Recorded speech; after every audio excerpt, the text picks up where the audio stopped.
This is SBR's Football Betting Daily.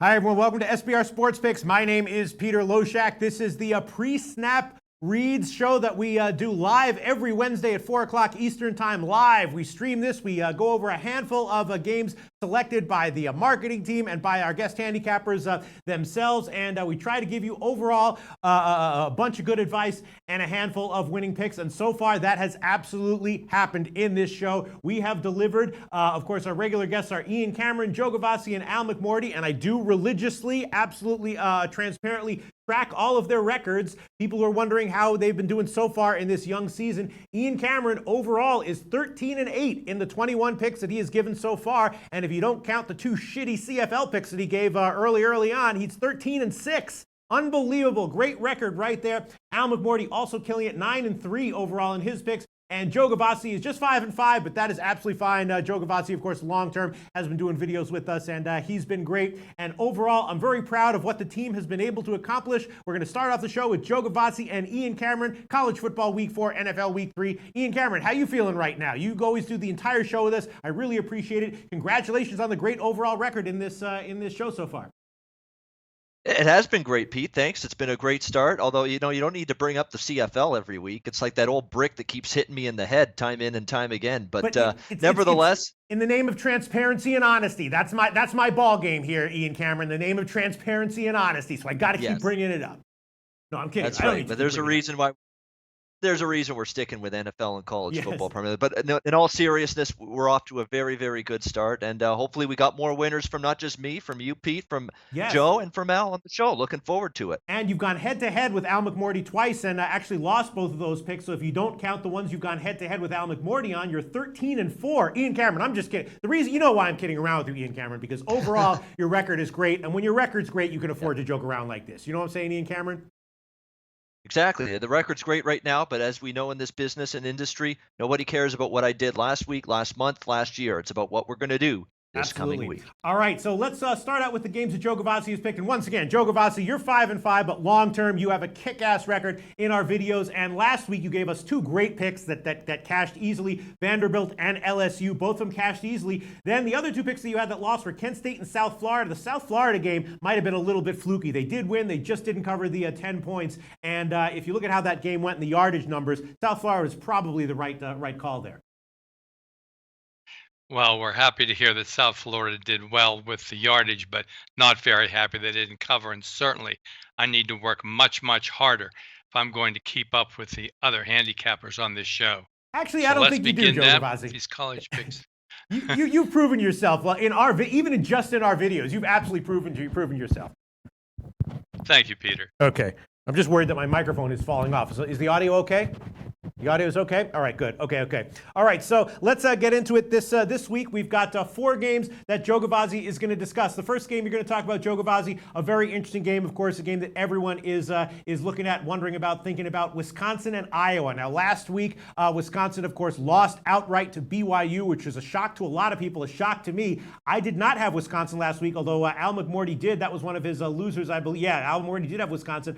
I had the under in that game, which did cash, but I'm not going to say I knew exactly how that game would go because I did not see the outright win coming. I did not see Wisconsin getting gashed on the ground by BYU, and that's pretty ominous right here. Wisconsin, of course, lost a bunch of players on defense, and people were thinking that it would be no problem this year. They'll just swap in some other guys who will be just as good. Maybe that's not quite the case. We know that Iowa in general at home is very, very, very tough as a home underdog. They've gotten some outright wins against some absolute giants at home.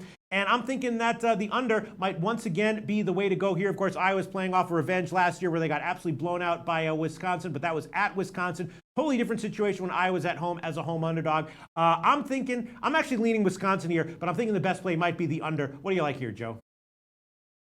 Well, I certainly have to agree with that intro. Classic spot for Iowa.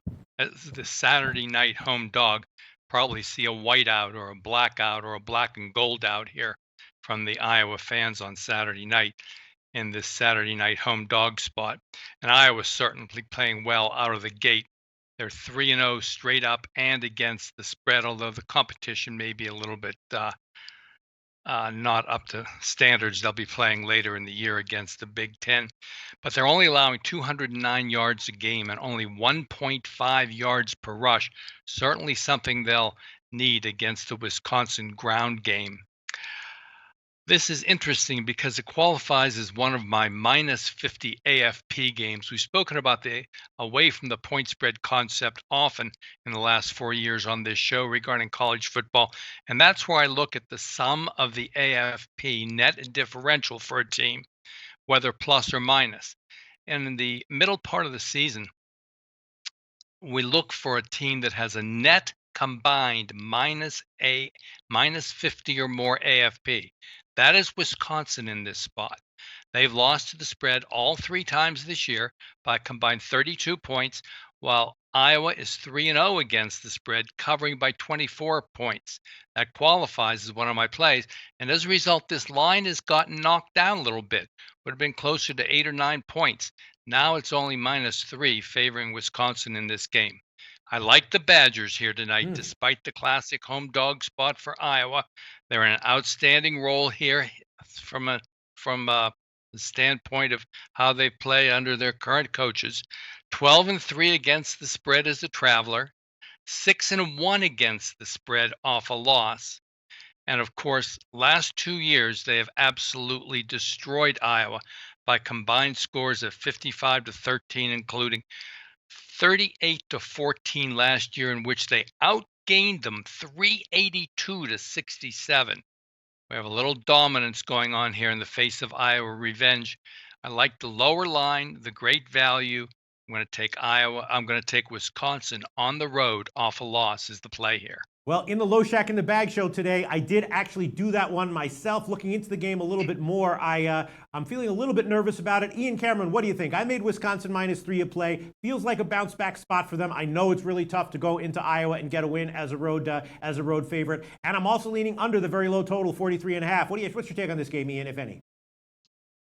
Yeah, interesting game. Very interesting game because you got Wisconsin's been a clear overvalued commodity from day one, and Iowa's been a clear undervalued commodity. And I'll be the first one to admit I've been wrong about Iowa so far, at least so far. I mean, I was on Iowa State against them, and Iowa just shut them down. Kyle Kempt got injured that game. David Montgomery couldn't run the football, and that Iowa defense has been great. And now I'm reading reports out of Iowa City here. 2 of the best playmakers on this Iowa team are coming back. Running back Ivory Kelly-Martins missed the first 2 games of the season with an ankle injury. He's been a full participant in practice this week. They're expecting him back. Also expecting one of their absolute speed burners back at wide receiver for this game, Amir Smith-Marset, who's been dealing with a shoulder injury. That's going to add some punch and help Nathan Stanley out, make this offense more balanced. I was hoping for a better number, but again, Wisconsin loses outright as a big favorite against BYU last week. That's why they're only laying 3 now on the road in this spot. I was hoping for more points, but to take Iowa, and I lean Iowa, but not sure the value's there. But if they win this game, wouldn't shock me.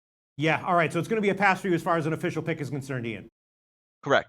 Yeah, I mean, in the BYU game, there was definitely some luck that benefited BYU, but no question, Wisconsin got burned on the ground, and that's their bread and butter, and that makes me very nervous.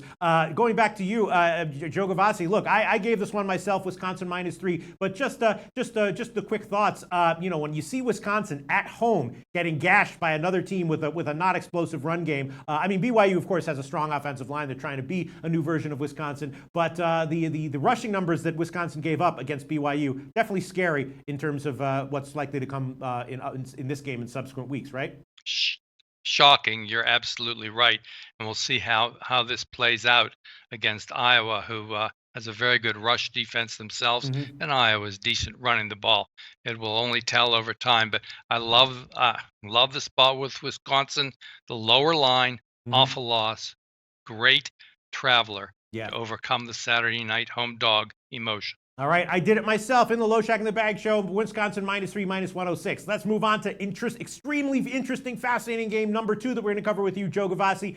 TCU at Texas. Now, Texas, of course, pounded USC last week. Texas is, getting a little bit tougher, offensively, but TCU, same old TCU, just awesome, super speedy on both sides of the ball. And of course, in the past 6 years or so, TCU has absolutely, unequivocally dominated Texas. From a one-loss perspective, from a yardage perspective, from an ATS perspective, any which way you look at it. Once again, we have a very short line here for TCU, a 3-point favorite. I was thinking that maybe the under might be the play here. The total has gotten bet down. It's down to 47.5. Joe Gavazzi, what do you see here? Do you see yet another year of domination by TCU over in-state rival Texas? I'm going to look at that history book once again, and you're absolutely right, Peter.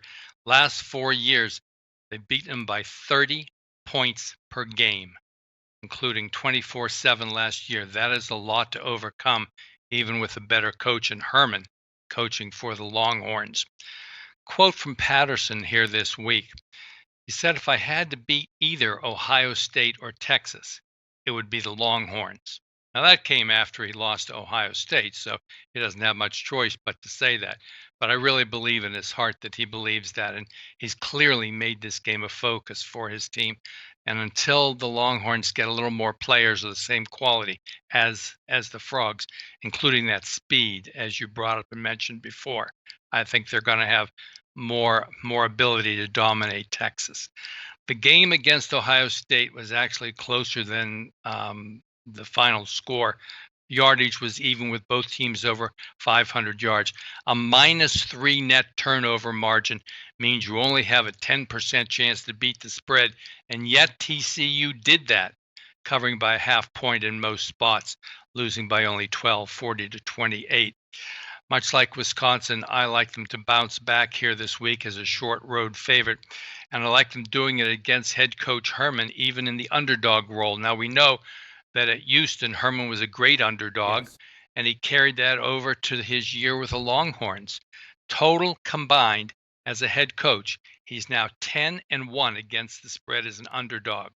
You might question, who did he lose to as an underdog? Well, he lost to this team last year in the matchup last year when he lost 24-7. So I think that could well happen again. Longhorns were phenomenal last week. Fall behind 14-3, and after the first 2 games, a loss to Maryland and a close escape versus the Golden Hurricane, it looked like they may not be for real this year, but they stormed back with a 34-0 finish to the game. They outrushed USC 160 to -5. This Longhorn team is going to improve throughout the year, just as they did last year for Herman, but I think there's too much history behind it, a little too much speed for the Frogs. I'm going to go with TCU -3 here. All right, TCU -3, -108. Ian Cameron, what do you think? Of course, there's a new coach for Texas, so maybe some changes will be in the offing in subsequent years, but maybe this year it's basically the same old, just too much speed, too much talent, and TCU rolls again. What do you think? It's very possible. There's been a matchup edge with TCU in this series. I mean, it has been, and it's played out that way. However, for the first, I've a neutral or on Joe's side with everything he's liked. I'm against him here. I'm going with Texas here, plus the 3 as an official pick in this game. It's Tom Herman in the underdog rule. That's really, I'm going back to that same old recipe. It's a recipe that's treated me well in Herman's career, going back to Houston when I remember him winning for me as an underdog in the bowl game against Florida State that year. It was the Peach Bowl, and he was an underdog. And he's just a coach that in that role, it's been almost wash, rinse, repeat, being able to cash your ticket. And I'm concerned for TCU. That was a let the gas completely out of the tank game against Ohio State last week. Leave it all hanging out there on the football field. Now you got to rally the troops after that loss for another big game, a tough game. You're traveling again. You're on the road here against this Texas team. I think it's a dangerous spot. I saw TCU's defensive front last week get bullied a little bit. Remember, Ross Blaylock, key defensive tackle, has not played a game yet this season. This is the game where that injury absence, I think, could show up here against this Texas team that obviously would much rather run the football than throw it. Ellinger, not a great passer. They would rather run it. I think they're going to be able to have a little bit of success here. And I'm not in love with the spot here for TCU after that Ohio State game.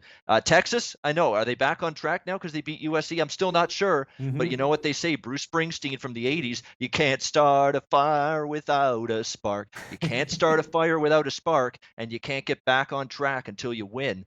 Texas maybe lights that spark it lights that fire with a spark with that win against USC last week, and I think they can carry it over here. I'll go Texas +3, and I'll make it official. All right. Well, one of the flip side of being honest and transparent in our record keeping here is that we do also always line shop and give you the best line. It is a little bit of a split line. Bet Online, Bet Mania, Bet Phoenix, a few places have +3.5, and some of those are at 110. So we're going to give you Texas +3.5 at -110. That, of course, could wind up being a key number there. It sounds to me like maybe you would endorse then, Ian Cameron, a lean, my play on, which is right now, I haven't bet it and I haven't made an official pick, but I'm thinking about the under. I do agree with you. I think we're going to see a lot of running from Texas. I think that TCU's defense is going to be awesome as ever, as always. And what do you think about the under? Yeah, no argument. I think Texas is going to be a team that offensively is going to want to control things on the ground this year. I mean, I think Tom Herman would love personally, based on what we've seen from him in the past, to throw the ball, take more chances, take more deep shots. But I'm sure he's probably thinking, I'm just not sure I have the consistency right now with my quarterback play to do that. So I expect a run-heavy attack here from Texas. Yeah, I would lean under as well. All right, Joe Gavazzi. So you're going to go head-to-head with Ian Cameron. Joe Gavazzi, you're going to get -3. Ian Cameron's going to get +3.5. And if you have nothing to say about what I'm going to ask you, that's fine. But what do you think about the under? You think the under might be worth a play, or would you advise me to hold off that, Joe? I'm going to hold off on that total play again because of the speed of the Frogs. And this is a crazy rivalry game. I could see a lot happening in this game. All right.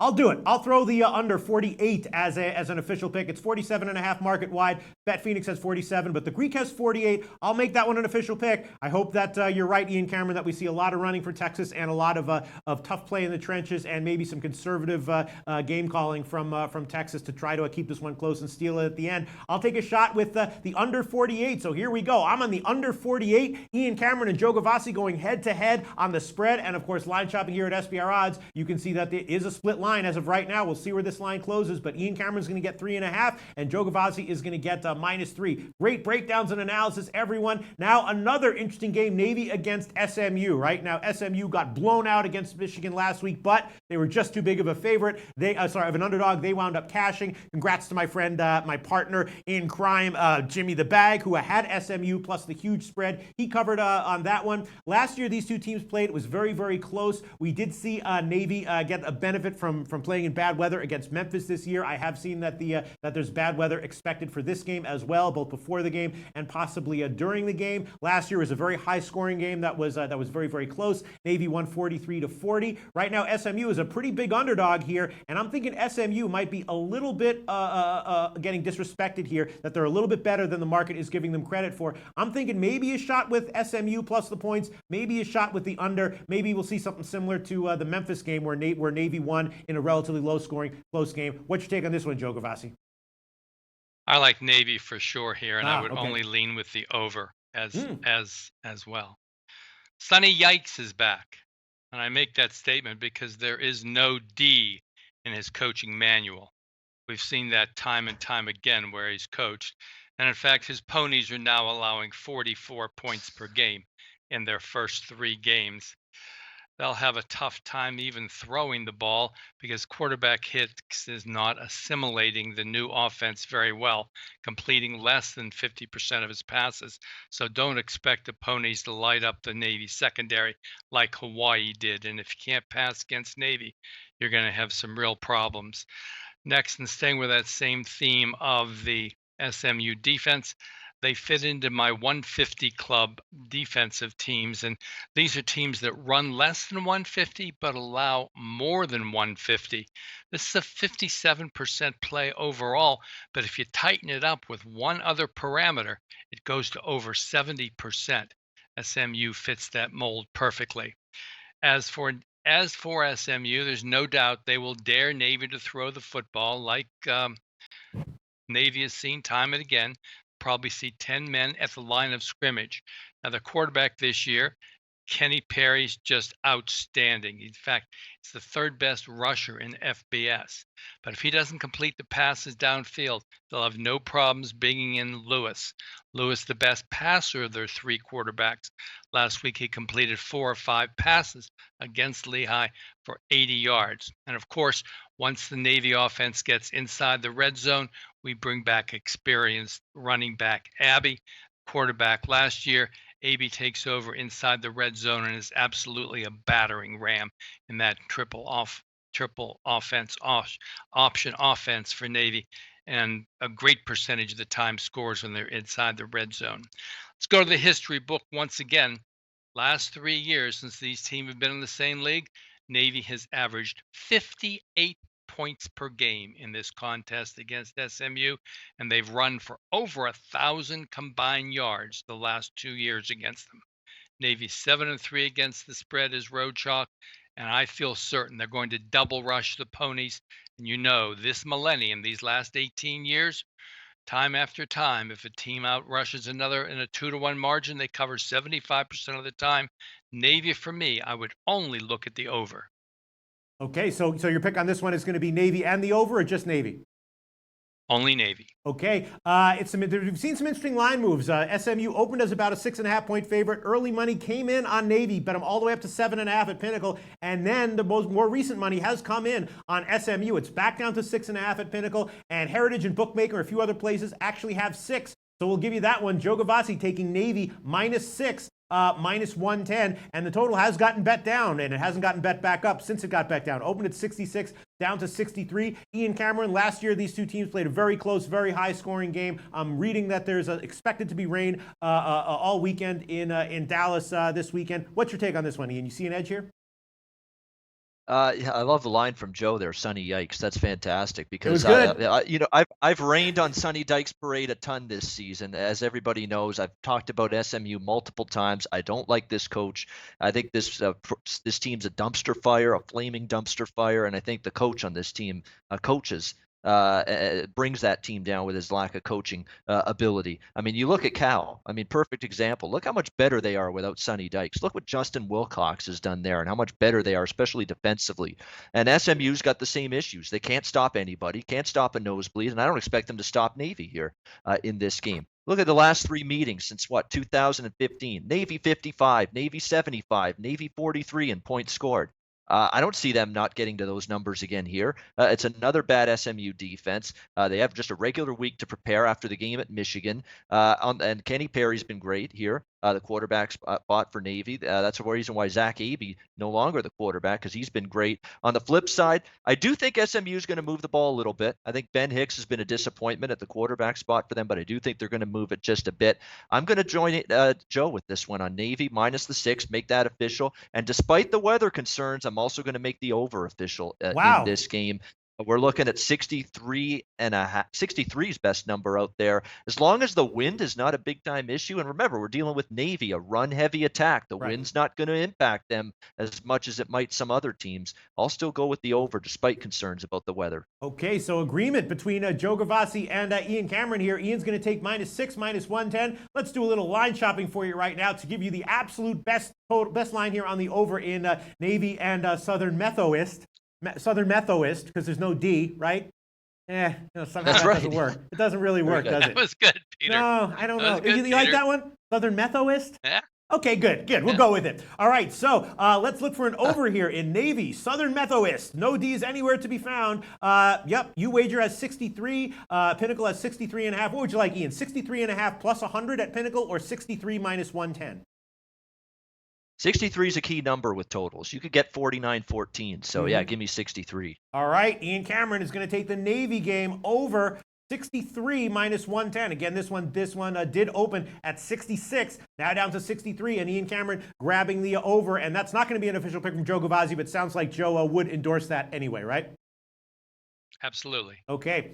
And now let's move on to a very interesting matchup. I'll be very interested to see what Joe Gavazzi thinks about this one. It's Eastern Michigan against San Diego State. And Eastern Michigan, of course, a pretty impressive team this year, right? They're getting a little bit better. They beat Purdue, which is for a MAC team like Eastern Michigan, a pretty impressive result. And then they were playing well against they were getting beat pretty bad against Buffalo last week, and then brought in their other quarterback, and all of a sudden the offense started clicking. So Eastern Michigan has 2 nice quarterbacks they can turn to here. They're going to be playing an out-of-conference game on the road against San Diego State, though. So maybe if they get down, maybe they'll just throw in the towel. San Diego State, obviously a very strong team with a very strong running game. San Diego State about a 10 or 10.5 point favorite. Joe Gavazzi, why'd you pick this game? What do you like here? Well, there'll be a lot of love for Eastern Michigan in this game after that upset of Purdue, and now coming back as a big road dog again. This team under Creighton, now in his 5th year, started miserably for Creighton, which has been the history for Eastern over a number of years. They were just 3-21 straight up in his first 2 years.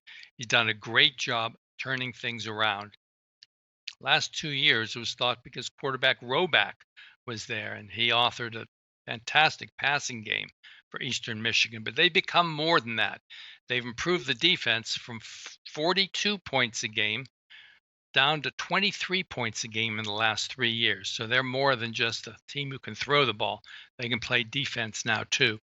It's all translated in this turnaround to a 19-8 ATS recent run, including 11-2 ATS in the road dog role they appear today. And catching San Diego State off the big upset of Arizona State looks like the perfect spot for the Eastern Michigan Eagles to soar in as double-digit dog. I, however, am of the opposite school of thought. I think fundamentals will be much more important in this game. Take a look at this San Diego State Aztec team, and you'll see they win football games the old-fashioned way under Rocky Long. They run the football, and they play great defense. Eastern's rush defense allowed 341 yards when they faced Purdue. Not sure how they pulled that upset. They were badly outrushed in that game. San Diego State runs at 206, 4.4 yards per rush on the ground against that Eastern's rush defense. San Diego State will be able to control the ball on the ground. Eastern Michigan will very soon learn you can't do what without the what, and that's score without the football. And Eastern Michigan ain't going to sniff it much tonight. San Diego State also has that Rocky Long 3-3-5 defense, and even teams who play it a lot have trouble solving it. I think it's a big mystery for Eastern Michigan. The bottom line here is San Diego State has a 5.3 net YPR differential, something that I look into a lot, and that implies they're going to double rush Eastern rather easily, in fact, and that translates into 75% point spread winner. I'll take San Diego State minus the 10 if it's available. Actually, it's not, but it is a split line, 10.5 or 11, Pinnacle and the Greek. So we'll give you the Greek line, San Diego State minus 10.5, minus 110. Interesting breakdown, Joe Gavazzi. Ian Cameron, is this a pass for you? Have any thoughts on this one? Yeah, it is a pass for me. Just quickly on it, Eastern Michigan's great in the underdog role, but I have the same concerns as Joe mentioned with the rush defense against San Diego State. Juwan Washington did not practice early in the week, turf toe issue, but he's going to play in this game. Rocky Long confirmed that. Obviously, having Washington's huge, especially with Christian Chapman, the quarterback, banged up. So for me, it's a pass here. All right, Joe Gavazzi from JoeGavazziSports.com. Thanks so much. Once again, he's on Wisconsin -3, -106, TCU -3, -108, Navy -6, -110, and San Diego State -10.5, -110. We'll talk to you again next week. Joe Gavazzi, thanks so much. While we wait for Al McMordie to join us, Ian Cameron, there's a few games that you want to talk about. Hopefully, we'll be able to get to all of them. You want to talk about Oakland, Miami, and San Francisco, KC in the NFL, UNLV, Arkansas State in college. What's your pick, Ian Cameron? On the Oakland-Miami game. Let's start with that one. I was thinking Miami. Oakland-Miami. Right? Oh, go ahead. Yeah, no, we'll go quickly. I mentioned this on the roundtable. I like this game over the 43.5 here. We're going to make this an official play. Look, Miami's offense has looked really good. Tannehill's looked comfortable running this Adam Gase offense. There's been a lot of good continuity, which I've been impressed, and it was really good in preseason as well. And now he might get Devontae Parker back at wide receiver, which is going to help them even more. And Oakland's defense leaves a lot to be desired. They're giving up big plays in the passing game. They're not getting any sort of pass rush. They're not stopping the run. There's nothing to like about Oakland's defense. And when you're seeing this team basically as a team have the same amount of sacks as Khalil Mack, it makes you wonder what the hell they were thinking trading him away. But that's another story. And on the flip side, Oakland's offense, I think, is going to move the ball a bit in this game. Derek Carr can't be blamed for the loss against Denver. He only had 3 incomplete passes in that game. He was terrific. Unfortunately, Oakland's defense couldn't stop Case Keenum from moving the ball down the field and putting them in position to kick the game-winning field goal. But their offense was good enough to win that game. I don't trust Miami's defense just yet. You faced Tennessee, a new offense and new scheme under a new coordinator in week 1. You faced New York Jets and a rookie quarterback playing on a short week after playing in Detroit on the Monday night.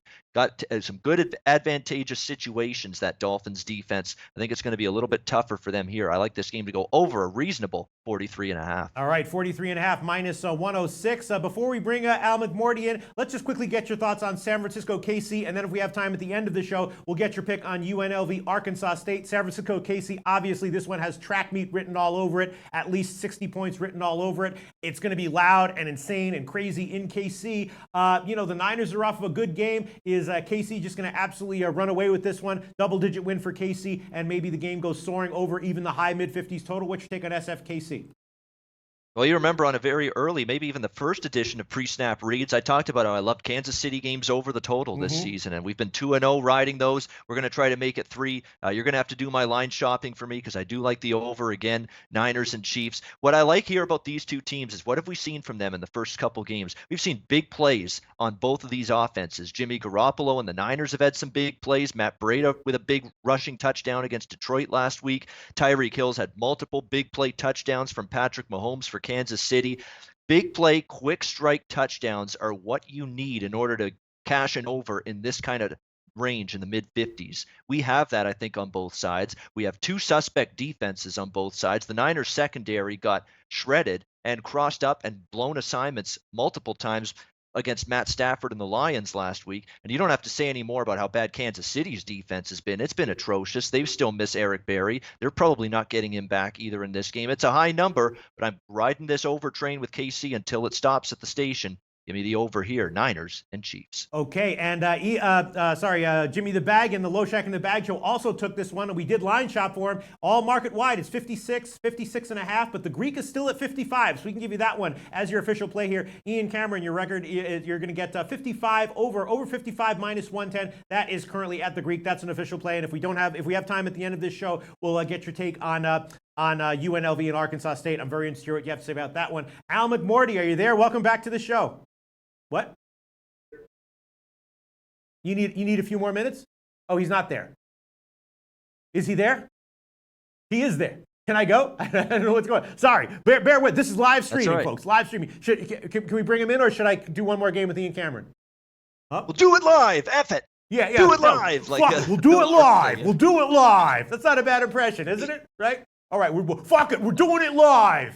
All right, I'm setting something up. Okay, we're going to be, Al McMordie will join us officially in 1 or 2 minutes. Thankfully, we'll have a third game that we're going to do live right now with Ian Cameron, UNLV, and Arkansas State. I'm very interested to hear your take on this one because Arkansas State, now I had Arkansas State last week against Tulsa. That was a winner. Maybe they got a little bit lucky, but that was a winner. I had Arkansas State against Tulsa. The line moved against Arkansas State. They got the cover. Obviously, Arkansas State has a great quarterback, but UNLV, they have that coach, Tony Sanchez, who was one of the best high school coaches ever, taking over the program, and he's had a few years now to get things moving, and they're playing decently, right? They're fixing up some of their holes. They're running the ball very, very well. Lines moved in Arkansas State's favor, but UNLV is starting to be a team that's getting on my radar as a team that I might want to take as an underdog in certain spots. Maybe this one. Ian Cameron, what do you like here? Yeah, Arkansas State, very good to me last week. I took them against Tulsa, not for this show, but personally, and very good win for them against the Golden Hurricane. I like Justice Hansen, and I like this offense. I think it's fantastic. Defensively, they're pretty solid. However, that was a bounce-back spot after getting blown out by Alabama. Now you're welcoming this UNLV team in here, and I think UNLV is a bet-on team for me as well. And you look at UNLV in the road underdog role. It's been their single best point spread role by far in the Tony Sanchez era. We're talking about a UNLV Rebels team that's 12-4 against the spread, as road underdogs their last 16 tries in that role. They have I think they have a very solid ground attack. Lexington Thomas, if you don't get a chance to see this guy play for UNLV, he has been amazing. 387 yards on the ground. We have seen Arkansas State's rush defense a little leaky at times this season, and I think that is a matchup. UNLV would prefer to run the ball than throw it. Armani Rogers has been an erratic passer of the football at the quarterback spot. But when they've been able to get that ground game going, Pete, it's worked. And I think it might be able to work here. Factor that in with UNLV. They've just been awesome as road underdogs. They covered at USC, of course, in the very first game of the season. And I think they can hang within 7.5 here and take this game down to the wire. I like UNLV catching about a touchdown on the road. All right, so it is 7 at most places, but the Greek does have 7.5. Slight lean to the Greek for Arkansas State. So we'll give you that one. UNLV plus 7.5 minus 110. That's another official pick from Ian Cameron. All right, Al McMordie, is everything ready to go? Can you hear me? I can hear you. Can you hear Awesome. me, Peter? Okay, great. Al McMordie. Ian Cameron's been killing it in this show. He's officially 13-8 overall, and without his two shitty CFL picks from week 1, he'd be 13-6. But he is not officially the top handicapper in this show so far to date. That goes to you, Al McMordie. Overall on the year in this show, 9-3, unreal. Plus 5.8 units, plus 45% ROI. Last week you did give us Wisconsin minus 21 as an official pick. That was a loser, but you also gave us the Steelers, which are a loser, but also Texas Tech, the Bengals, and Florida minus 20. Overall, 9-3 in our show. Al McMordie, just awesome. What do you have to say for yourself? Take a quick bow here before we get into the games that you want to analyze. I'm seated in my chair, so I can't bow, but, it's, hey, Ian's doing great. I'm doing great. So let's keep it rolling this week. Let's keep it rolling again. Big Al's website is bigal.com. All right, Al McMordie, the first game we're going to take a look at right now is actually the one game that I have no personal opinion or thoughts on. Arizona State at Washington. Obviously, Washington, an awesome team. Everyone knows it. They're going to be giving a lot of points anytime they're at home. Right now, I think the line is 17. I didn't even check where the line moves have gone. Washington, huge home favorite against Arizona State. What's your take on this one? Well, last week the Sun Devils were upset by San Diego State 28-21 as a 5.5-point favorite. The previous week, Arizona State actually pulled off its own upset when it defeated Michigan State 16-13 as a 4.5-point underdog. So it wasn't surprising to see the Sun Devils have a letdown last week. Unfortunately, it's unlikely that they'll bounce back on the road this weekend at Washington. After all, the Huskies have given up just 10 total points in their last 2 games combined. They'll also be playing with revenge from a 13-7 loss last year in Tempe. And going back to 1981, revenge-minded college football teams have gone 115 and 79 ATS if they held their previous 2 opponents to a combined 15 points or less. So I'm going to take Washington in this ballgame minus the points. All right, it is a split line, 17, 17.5, or 18. Of course, we will give you a Bet365 already up to 18. We'll give you the best line. You wager, BetMania, BetPhoenix, and a few others have minus 17, minus 110. Ian Cameron, Washington, a juggernaut. Is 17 just not enough points here?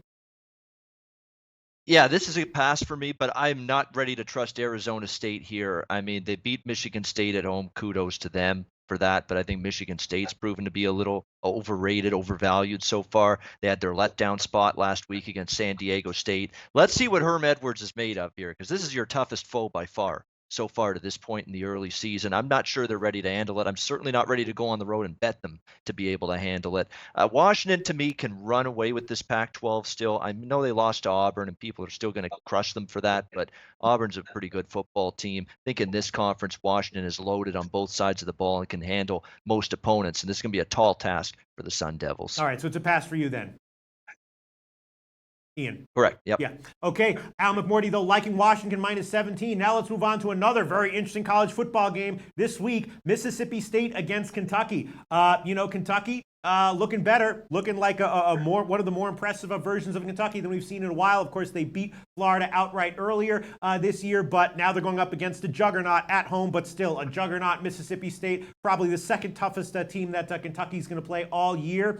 The question is, how big of a talent discrepancy are they facing here? And are the points enough to justify a play on either side? Right now, Kentucky's about a 10-point home underdog. Historically, they have not done well with Mississippi State. They have not done well with the kind of quarterbacks that Mississippi State will be throwing at them. Maybe the talent discrepancy is just too big here. Is Mississippi State looking at a double-digit win here, Al? Well, Peter, you talk about historically they haven't done well versus Mississippi State. They had a 31 game losing streak to Florida, and they snapped that with that 27-16 victory, at Florida. So I think they can do anything here. I really love Kentucky in this spot, especially catching double digits. And as you know, I'm a technical and situational handicapper, and double-digit underdogs off a win, if they've got a win percentage of 666 or better, they cashed 57% going all the way back to 1980 versus conference opponents that they have revenge. They lost by 38, of course, last year to Mississippi State. I'm going to grab the double digits here with Kentucky. Yeah, I mean, when I talk about historically, I mean, last year they got blown out 45-7. Kentucky, I think they're 3-6 against the spread against Mississippi State, last 9 games or so. And that just speaks to the disparity in the talent that the programs recruit. You think there's a significant difference what we're going to see on the field this year? Well, based on what I saw against Florida, yes. Look, Mississippi State's a great team, but this is double digits. You're a home dog. I think Kentucky's one of my favorite plays of the entire week. Okay, it is a split line, and it did open at 10.5. It's now down to 9, 9.5, or 10. Bookmaker at 9, Heritage at 9.5, but the Greek and a few other places still at 10, -110. Al McMordie liking Kentucky +10, -110. That's what I was thinking as well. But then I just started looking into the history of these two teams, and I looked at the trouble that Kentucky's had with quarterbacks like Fitzgerald, and I was just thinking, I don't know, man, maybe just the talent disparity is going to be too much for them here. Al McMordie thinks not, though. Thinks Kentucky's worth the play at +10. Ian Cameron, what's your take on this one, if any? Yeah, I'm not ready to step in front of Mississippi State, but I'm not sure the value's there. That's going to be the problem here. And the question you got to ask yourself is, how much better do you think in your own mind Mississippi State is than Florida? Because Kentucky was very, very impressive against Florida. I think Mississippi State's definitely got better quarterback play than Florida right now. Felipe Franks has been sort of erratic. Until he took apart a bad Colorado State defense last week. But you look at last year, 45-7. That's a big turnaround that Kentucky's going to have to make in order to cover this number. I'm leaning Mississippi State, but again, I'm not in love with laying 10 on the road with them, so I decided I'd leave it alone. All right, we are going to talk about the Florida game up next, but Al McMordie, that is the big question. How much of a talent advantage do you give Mississippi State over Florida? And my answer to that question is a lot. I think Mississippi State has a great quarterback. Don't like Florida's quarterback at all.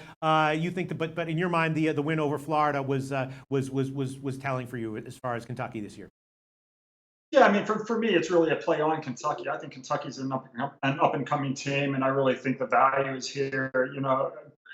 Wait till Saturday. You're not going to be getting 10 points on Saturday. This line's going to come down. Yeah, I mean, it is coming down in spots already. It's already down to 9.5, and again, 9 at bookmakers. So, Al McMordie, if you want to grab Kentucky, you're right, Al McMordie. You should grab it wherever it is at 10 right now. Now we're going to talk about the Florida-Tennessee game. A lot of people debating this one in the Loshak in the Bag show. A lot of commenters are saying, should Tennessee really be a home dog here? Florida obviously has some great weapons on defense, but I'm not sure they have the offense to justify being a road favorite in this spot. They blasted Colorado State.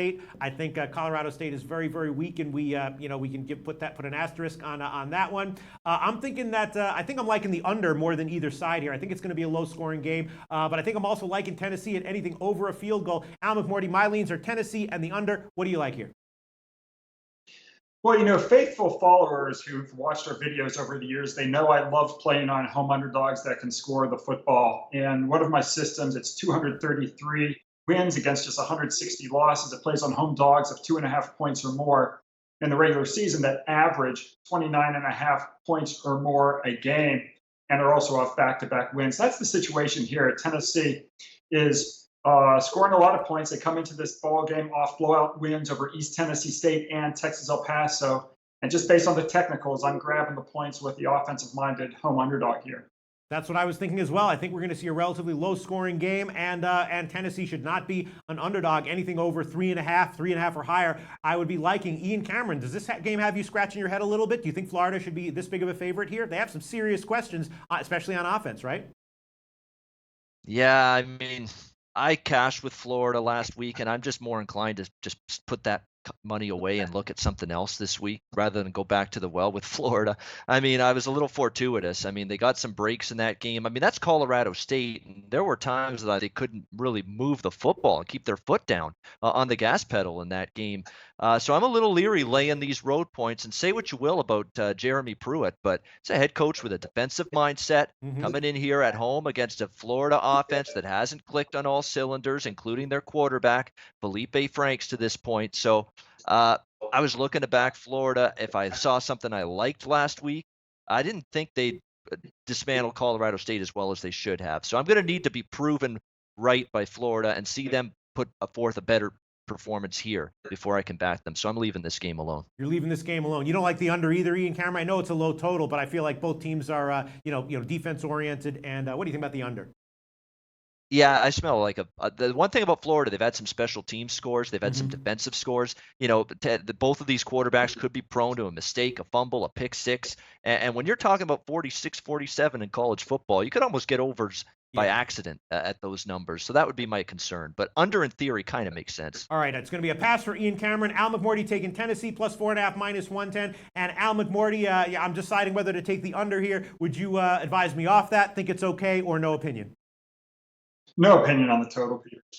I'll take it. I'll take it. Under 47, minus 107, Tennessee and Florida. And I'm definitely agreeing with Al McMordie. My initial read on this one was why should Tennessee be an underdog of more than a field goal here at home? And I agree with Al McMordie. I would be leaning Tennessee as well. All right, the next game we're going to discuss, moving to the NFL, Denver against Baltimore. Denver, two close games, right? They beat Oakland but lost ATS. Ravens coming off of the loss to Cincinnati last week. Al McMordie, you and Ian Cameron went head to head, and you came out on the right side of that one. You did take Cincinnati last week. Now Baltimore is a pretty big favorite here. I was thinking that maybe Baltimore. I think Flacco might have a good passing day here, and I was thinking maybe passing yards over for Flacco, or more specifically receiving yards overs for the tight ends. I think they're doing a good job using their tight ends, and I think that they might have an edge there. So maybe the best way to bet this game when it comes down to it on game day is some offensive props for Baltimore. I feel like Baltimore should have the edge here, but of course they're given a healthy amount of points. What do you like here, Al? Well, I think Denver's flying a bit under the radar for a 2-0 team. And as you mentioned, Peter, that's primarily because they've won their first two games by a combined 4 points, and they've yet to cover the point spread this season. But teams that didn't cover the point spread in either of the first two games, they've gone 57% ATS over the last 38 years in week number 3, including 49 and 28 ATS if they're matched up against an opponent off a straight up loss. So that's one reason I really like Denver here. Mm-hmm. Another is that undefeated teams are 31 and 22 ATS as an underdog in week 3, including 24 and 13 ATS versus 500 or better opponents off a loss. So it's a lot of points. 5 points is a lot of points here. I'm going to take Denver as the dog. Yeah, it's actually gotten bet up to 5.5, and actually BetMania and BetPhoenix are already at 6. We don't they're already at 6. We don't use that, but we can give you a Pinnacle plus 5.5 minus 103, plus 5.5 minus 103. Money is coming in on the Ravens, and the Ravens are definitely a flawed team, right? They have obvious issues on the offensive line. Again, I think that the picks that I'm going to give on this one might just be tight end receiving yardage. I'm going to pick one or two, or maybe both of the tight ends, and take a shot with the receiving yardage over. I think they're going to utilize that strategy in this game and be somewhat successful with it. Ian Cameron, Baltimore is the favorite here, but Al McMordie thinks they're getting too many points. What do you think? You know what? I thought the spot was initially very, very good for Baltimore, but I was hoping to lay 2.5, 3 with Baltimore in this game, not 5, and not with what I've seen. And they have the extra time to prepare because they played last Thursday night, and they've relatively been a good home team. But you're starting to see I'm starting to read this injury report for them. It's troublesome. They got a key offensive tackle that may not play in this game. They're already without Jimmy Smith in the secondary. C.J. Mosley left the last game with a bone bruise in his left knee, and he may not play in this game at linebacker for the Ravens. So there's some big-time injury concerns. I like the spot for them, but this is not a Joe Flacco type of lay 5 points with offense against what's still a pretty good Denver defense. Are they as good maybe as last year? Maybe a slight notch down, but it's still a good defense. So I was leaning Baltimore, no value, so I'm passing. Okay, so you're passing. Al McMordie's going to take Denver plus 5.5. Again, I'm going to be looking for some tight end props for Baltimore in this game as maybe my official picks on that one. And then we're going to talk about Al McMordie, the big LA against LA game, Chargers against the Rams. Rams are a big favorite. It's understandable why that would be. They've looked awesome. Maybe there's a bit of an overreaction, though, to how awesome the Rams have looked so far this year and how mediocre at times the Chargers have looked. It's a modest, not a modest total, but it's a healthy total. But I could see this one going into the 50s easily. The total is just 48. Rams are a 7-point favorite. You think this is going to be a blowout win by the Rams, or Phillip Rivers and the Chargers are going to keep it close? Maybe the Chargers catching 7 is play with value. Well, I think it's an interesting game, obviously. The Los Angeles Rams were my preseason pick to win the Super Bowl at 10-1 odds, and hey, so far so good. They're 2-0. They've got the league's #1 ranked scoring defense. They also rank first in overall efficiency and scoring margin. And this week they're going to try to move to 3-0, but they're tasked with playing a much more difficult opponent than they saw in their first two games. In weeks 1 and 2, the Rams faced two below-average teams in Arizona and Oakland. Now they have to face the Chargers, who are scoring 29.5 points per game. and who rank among the top 3 in offensive efficiency and among the top 10 in overall efficiency. So in this battle between offense and defense, I'm going to grab the points with the Chargers, as NFL road underdogs are 16-0 ATS going back to 2006 at game 3 forward if they score 27.7 points or more a game and their opponent gives up 15 or less points per game. So we'll take the offensive-minded Chargers here, plus the touchdown. All right, +7 -107 is the current line of Pinnacle. That's what I was thinking as well. I was high on the Rams. I took a bunch of Rams futures in the beginning of the season as well. But yeah, I think this might be a closer game than people are expecting. Wouldn't be surprised though if big public money continues to come in on the Rams. What's your take on this one, Ian Cameron? It's not easy to bet against this Rams team, but I'm going to in this spot with the Chargers +7, and I'll make that official because I'm convinced, and I'm really, truly convinced after what I've seen from Arizona in the first 2 weeks. If you bet against the team that just kicked Arizona's ass the following week, you're going to make some money this season because teams are going to be power rated up for beating Arizona when they don't deserve to be. That team is a disaster right now until Sam Bradford's out of there. They have no offense. The defense is falling apart as well for that Arizona team. I've got Arizona, one of the very 2 worst teams in the NFL right now, power rated, right down there with Buffalo right now. That's how bad I think of this Arizona team. So I'm not giving the Rams all kinds of credit for that performance last week against the Arizona Cardinals. The Chargers, I don't want the Chargers at home, Pete. They're a terrible home team with no home field edge whatsoever. But on the road, that's where I want to back this Chargers team. You saw what they did last week, took care of Buffalo. Obviously, it's Buffalo bad, but you look at them last year on the road. That is where they were money makers. It's a very, very high number here. I think this is where it shows up that it might just be a little bit too much of a reaction to how good the Rams looked last week. I'll take my chances with the Chargers +7. Yeah, the Chargers do also have some rookies who might be a little bit under the radar, at least to start the year. And the Rams with Mark Barron maybe limited this week. They might be a little bit vulnerable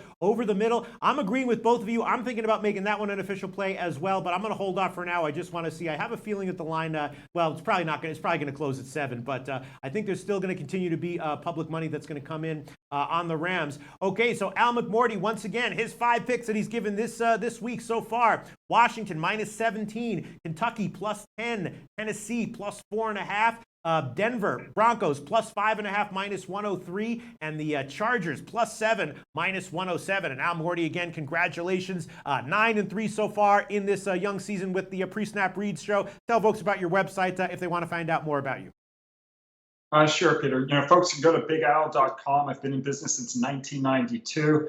Had a terrific season the last few years, up 116.9 stars on our top-rated plays the past 2 years in pro and college football. Our games are rated 5 stars, 4 stars, and 3 stars. Those are the top-rated plays.